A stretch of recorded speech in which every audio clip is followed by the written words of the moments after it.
Charles Bukowski was an alcoholic, womanizer, a gambler, a cheapskate, a deadbeat, and on his worst days, a poet. Bukowski wanted to be a writer, but for some decades his work was rejected by almost every magazine, newspaper, journal, agent, and publisher he submitted to.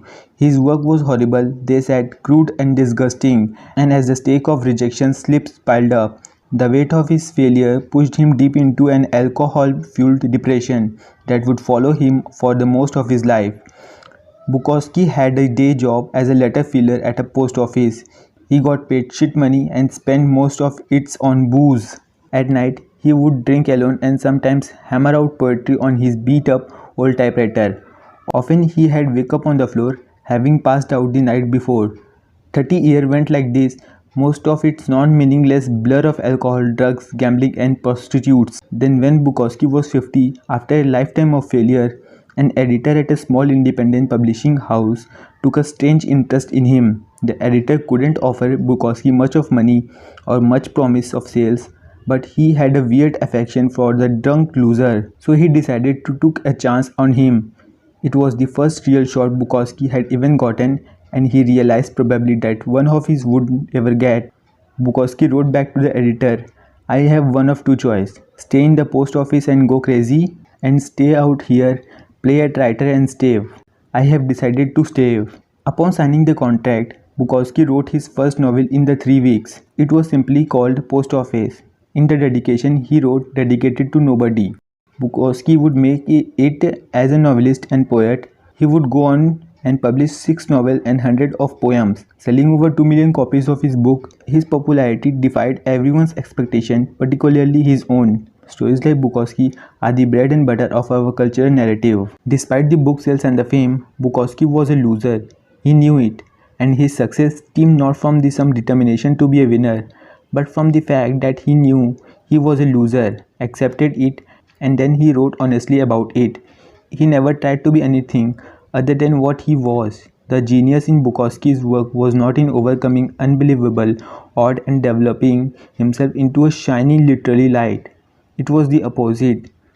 It was simple ability to completely, honestly, and to share his falling without hesitation or doubt. This is the real story of Bukowski's success. His comfort with himself as a failure. Bukowski didn't give a fuck about success. Even after his fame, he still showed up the poetry reading, hammered and verbally abused people in audience.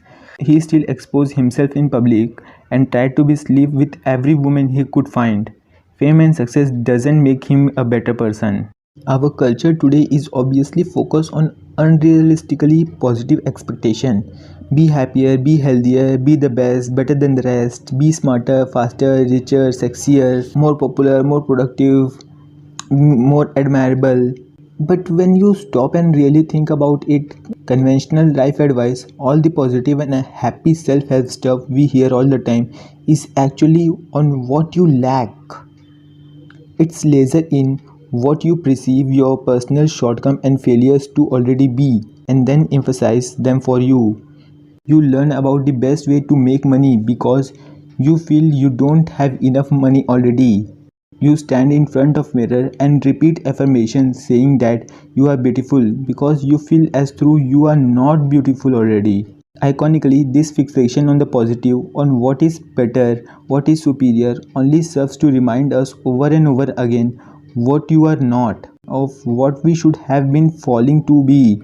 After all, no truly happy person feels the need to stand in front of mirror and recite that she is happy, she just is. Just like a confident man doesn't feel a need to prove that he is confident, a rich woman doesn't feel need to convince anybody that she is rich. The word is consistently telling you that the path to be a better life is more and more and more, buy more, own more, make more, fuck more, be more. You are consistently bombarded with this message to give a fuck about everything all the time.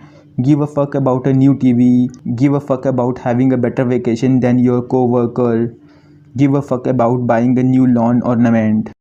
But why? Giving a more fuck about more stuff is good for business. The key to a good life is not giving a fuck about more. It's giving a fuck about less. Giving a fuck about only what is true, immediate and important. Hope you got some value from this video. So please share this video and subscribe the channel. Thanks for watching.